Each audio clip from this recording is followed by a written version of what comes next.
Assalomu alaykum. Hamma ingliz tilini o'rganmoqchi va o'rganayotgan talabalar, o'quvchilar. Kelinglar, biz bugun Sam haqida hikoyani o'qib, o'rganib, tarjima qilamiz.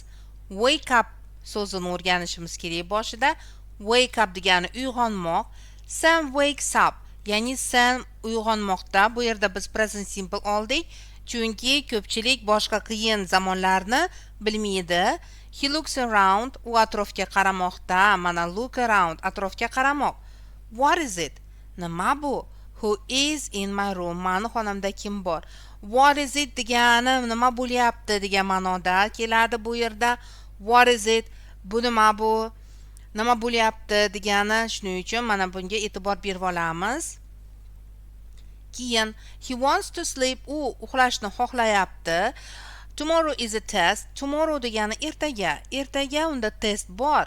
All pupils will study, but he will sleep. Hamma pupils o'quvchilar o'qiydi, lekin u esa uxlaydi. Qaranglar, bu yerda kelajakni oldik. Will, u uxlaydi, kelajak ma'nosida biz olmoshlariga willni qo'yib ishlatamiz. Masalan, I will sleep, men uxlayman. He will sleep, u uxlaydi.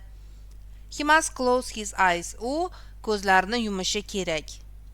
But he thinks there is somebody in the room. Uni fikri bo'yicha, lekin somebody, kimdir bor xonada. Who are you? He whispers. Kimsiz deb, mana bu whisper degani pichirlamoq yozib olamiz. Whisper bu pichirlamoq. Demak, shunday deb pichirlabdi. The noises around boxes with books. Demak, noise degani shovqin. Shovqin around esa atrofida. Nimani atrofida? Boxes with books, ya'ni kitoblari bor bo'lgan kitobli, demak boxes qutilarni atrofida shovqin bor. Sam goes to the boxes va Sam o'sha qutilarga boryapti. The noise comes from one big box. Demak, shovqin chiqmoqda from one big box, bitta katta qutidan. Sam must open it if he wants to see what is in the box. Demak, Sam must degani kerak, buni bilamiz. Demak, u o'sha qutini ochishi kerak agarda u to see what is in the box, o'sha qutida nima borligini ko'rishni istasa. O'zbek tili juda ham qiyin tarjimaga. Qaranglar, biz oxirdan boshladik.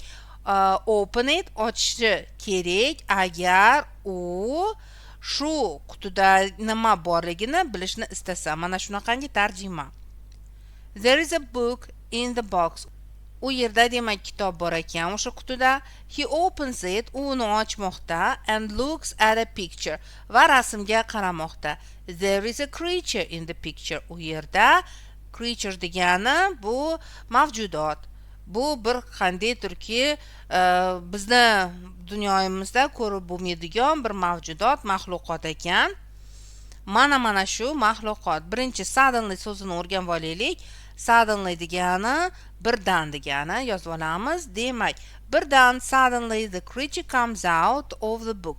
Ya'ni o'sha maxluq chiqmoqda nimadan? Kitobdan. Is it a magic book?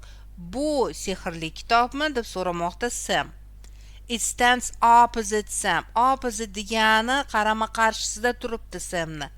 It has big teeth. Uni, demak, teeth degani katta tishlari bor ekan, and big ears, va katta quloqlari bor. There is fire in his yellow eyes. Va ko'zlarida fire olov deganida, olov bor uni sariq ko'zlarida. Sam asked the creature. Sam so'ramoqda shu maxluqdan.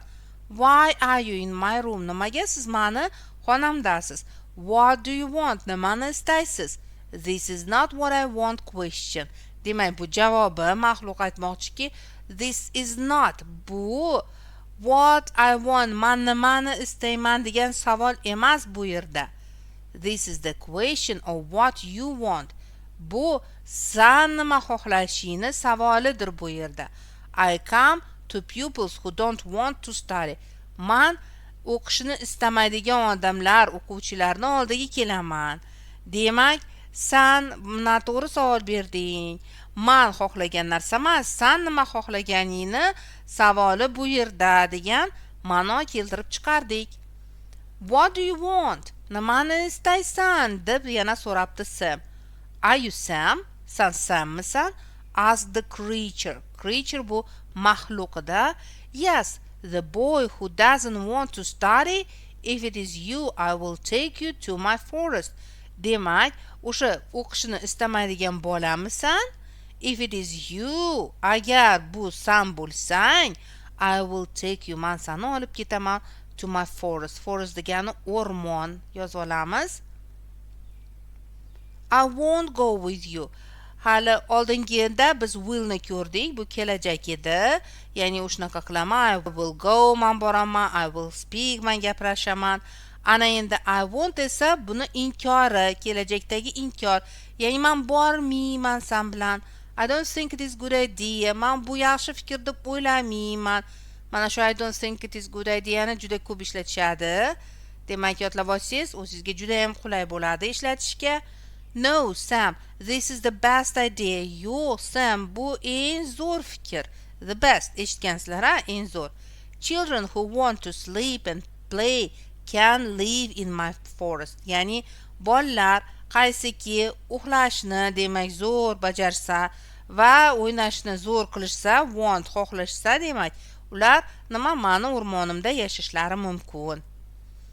What will I do in your forest? So'rayapti Sam. Sani will mana ko'ringlar, bizda willni yana ishlatdik kelajakka. Bu yerda will bizda oldinga o'tdi olmoshdan. Demak, men nima ish qilaman? Men nima qilaman sani o'rmoningda? Endi bu javob bermoqdaki you will do nothing. Sen hech nima qilmaysan. E'tibor beringlar, you will san qilasan hech nimani. Ya'ni ular ingliz tilida you will not do demaydi. Bizdaqa san hech nimani qilmaysan deb ikkita inkorni bermaydi. Ular nima deydi? San hech nima qilasan deydi. Bitta inkor yetadi bitta gapga deydi. Ya'ni you will do nothing. San hech nima qilmaysan. You will become nobody. Va you will va san hech kim bo'lasan. Nobody hech kim. Hech nima qilmaysan, hech nima bo'lmaysan. Come with me. Keting men bilan. You can see many children who don't want to study. San o'qishni istamaydigan ko'pgina odamlarni, ya'ni bolalarni ko'rasan u yerda demoqchida. Suddenly'ni o'tdik. Birdan Sam wants to become somebody. Sam kimdir bo'lishni istadi. It is a bad idea to become a nobody. Bu juda ham yomon. Yomon fikr bu. Hech kim bo'lmaslik bu yaxshi fikr emas demoqchi Sam. Suddenly, yana mana suddenly'ni biz ko'p uchratyapmiz. Birdan the creature becomes polite. Polite degani muloyim. Yozib olinglar. Polite bizga juda kerak bo'ladigan so'z. Demak, mana shu maxluq polite, ya'ni juda ham muloyim va yaxshi bo'lib qolibdi. You won't study because the lessons are difficult. Sen o'qimaysan, mana ko'rlaring willni inkori. Sen o'qimaysan chunki darslar juda ham qiyin. Difficult degani qiyin yozib olamiz. Difficult so'zi ham bizga juda ko'p kerak bo'ladi. You don't want to do homework. Sen nima qilishni, vazifa qilishni yoqtirmaysan. You are smart boy. You are a bo'lishi kerak bu yerda. Demak, sen juda aqlli bo'lasan. Come with me to my world. Ketdik mani dunyoyimga. World so'zini ko'pchilik bilsa kerak. World degani dunyo. Look at me. Qara menga. The creature smiles. Va maxluq unga qarab tabassum qilibdi. Mana xunuk bir maxluq chiroyli bo'lyapti darrov. No, I will look there, says Sam. Yo'q, man look there. Here bu yerda, there esa o'sha yerda. Demak, men o'sha yerga qarayman debdi Sam. Where? The creature is surprised. Qayerga? deb maxluq hayron bo'pti. To be surprised hayron bo'lmoq. Demak, bizda creature maxluq birlikligi uchun biz is to be sini qo'ydik. U hayron. I look at school. Men maktabga qaramoqdaman. I will go there and study to become somebody good. Men u yerga boraman va kimdir, qaysidir bir yaxshi somebody inson bo'laman demoqchi. Become bu bo'lmoq yozib olamiz. Become bo'lmoq u ham juda ham ko'p bizga kerak bo'ladigan so'zlardan biri. I want to become a doctor and help many people. Men doktor bo'lmoqchiman, become va ko'pgina odamlarga yordam bermoqchiman. There, o'sha yerdami? You can study and become a doctor? San o'qib doktor bo'lasanmi? The creature asked. Maxluq so'ramoqda. Juda hayron bo'pti-da maxluq. If you want to become someone good, agarda san kimdir bir yaxshi inson bo'lmoqchi bo'lsang, you can't go to my forest. San mani o'rmonimga bora olmaysan. Can bu qila olmoq, can't esa qila olmaslik.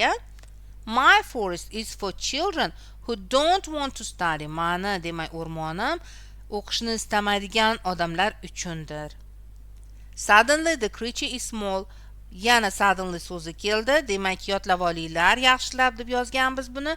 Suddenly birdaniga, demak mana shu maxluq juda kichkina bo'lib qolgan. He is afraid of Sam. To be afraid bu qo'rqmoq degani doim of predlogi bilan keladi. Qo'rqmoq bizda to be bilan kelishini yodlab olishimiz kerak. Hech qachon uni demak savolda do'lar bilan ishlatmanglar. Demak is qo'ydik chunki he ga is to be si mos keladi. U Samdan qo'rqib qolibdi mana shu maxluqimiz. Sam goes to school in the morning. Ertalab esa Sam maktabga bormoqda. He sees his friend at the door. U o'zini do'stini at the door. Door degani eshikda demak ko'ribdi. He says to his friends about the creature. U do'stlariga mana shu maxluq haqida gapirib bermoqda. His friends say they see the creature too. Uni do'stlari aytmoqdaki, ular ham o'sha maxluqni ko'rishadi. Mana shu too degani ham degani. They see the creature too, but they don't listen to them. Ular ham ko'radi shu maxluqni, lekin ular eshitmaydi shu maxluqni.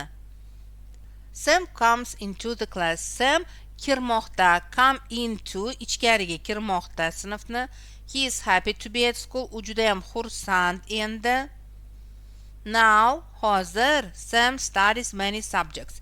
Bola now degani hozir yozib olamiz. Juda ham kerak bo'lgan so'z. Va subjects bu fanlar. Juda ham ko'p fanlarni o'rganyapti ekan.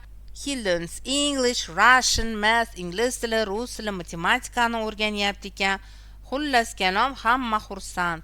Lessons are not difficult. Darslar qiyin emas. Bu so'zni biz ko'rdik. Oldingi slaydda, demak difficult qiyin. Bu darslar qiyin emas ekan endi. He must listen to a teacher and ask questions when he doesn't understand. U demak eshitish kerak o'qituvchini va savol berishi kerak. When qachonki u doesn't understand, bir nimani tushunmaydigan bo'lsa, shu xolos demoqchi. He has many friends at school. Uni do'stlari ko'p maktabda. They help him with tests. Ular yordam beradi testlar bilan. Mana shunaqangi hikoya bolalar. Demakki biz hech nimadan qo'rqmasligimiz kerak. Biz qo'rqayotgan narsa boshqalarga ham qo'rqinchli. Boshqa test topshirayotgan bolalar ham shunaqa qiyinchilikni uchratishadi. Ular ham o'qimay qo'yaver endi o'zimni chiroyli qilib o'ynab yuraver deyishadi. Lekin baribir o'zlarini majburlashadi va mana shunaqa maxluqni gapiga kirishmaydi. Shuning uchun sizlar ham xuddi shunaqa bo'linglar va ko'proq o'rganinglar, biz bilan o'rganinglar va ingliz tilini juda ham zo'r qilib o'rganishlaringga yordam beramiz deb niyatdaman.